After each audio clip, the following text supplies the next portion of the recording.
মাকে নিয়ে অনেক বিখ্যাত ব্যক্তি অনেক দারুণ কিছু কথা বলেছেন। যেমন, সন্তানের প্রতি মায়ের ভালোবাসা অন্য কিছুর মতো নয়, এটা নিঃশর্ত আর অবিরাম। জীবনে মাতৃত্বের চেয়ে গুরুত্বপূর্ণ কোনো ভূমিকা নেই। মা হচ্ছে এমন একটা অনেক যার সংস্পর্শে সন্তানেরা এমনিতেই অর্ধেক সুস্থ হয়ে যায়। মায়েরা আঠার মতো, এমনকি আপনি যখন তাদের দেখতে পাচ্ছেন না, তারা এখনও পরিবারকে একসাথে ধরে রেখেছে। মাতৃত্বের স্বাভাবিক অবস্থা নিঃস্বার্থ। আপনি যখন মা হন, তখন আপনি আর আপনার মহাবিশ্বের কেন্দ্র নন। আপনি আপনার সন্তানদের এই অবস্থান পরিত্যাগ করুন। মা হচ্ছেন ঝুঁকে পড়ার মানুষ নন, ঝুঁকে পড়াকে অপ্রয়োজনীয় করে তোলার মানুষ।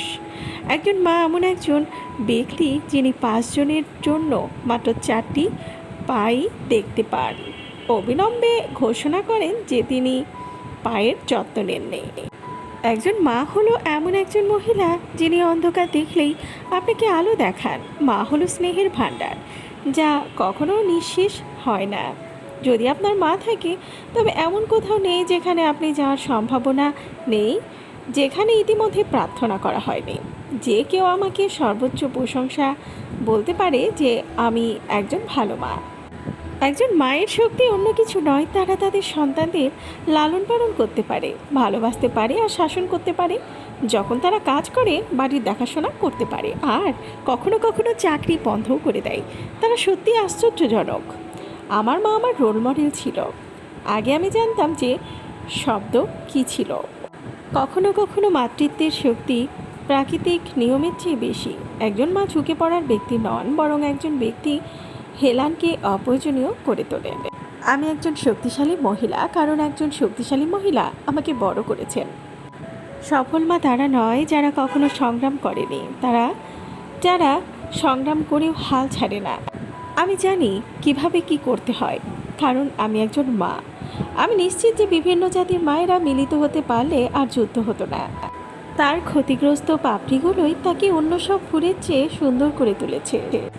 যে হাত দোলনাকে দোলা দেয়, সেই হাতই বিশ্বকে শাসন করে। একজন মানুষের কাজ সূর্য থেকে সূর্য, কিন্তু একজন মায়ের কাজ কখনো করা হয় না। মহিলারা মা হলে ব্যক্তিত্ব ত্যাগ করতে হবে না, ব্যক্তি হওয়ার জন্য তাদের মাতৃত্ব ত্যাগ করতে হবে না।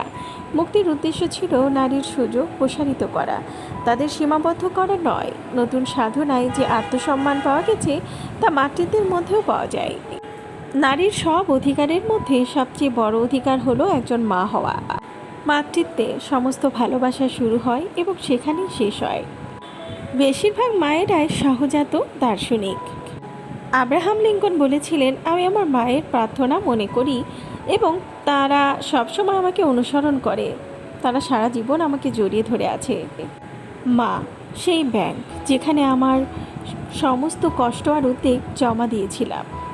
পুরুষ তাই তাদের মা তাদের যা তৈরি করেছে। আপনার জন্য আপনার মায়ের মতো শক্তিশালী ভালোবাসা তার নিজস্ব চিহ্ন রেখে যায়। এত গভীরভাবে ভালোবাসা আমাদের চিরকালের জন্য কিছু সুরক্ষা দেবে।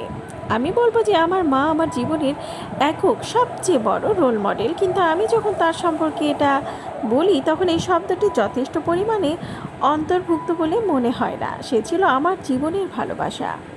মা সেই ব্যক্তি যিনি সম্ভবত একটি আত্মজীবনী লেখেন এবং কখনো নিজেকে উল্লেখ করেন না, বলেছিলেন রবার্ট ব্রান্ট।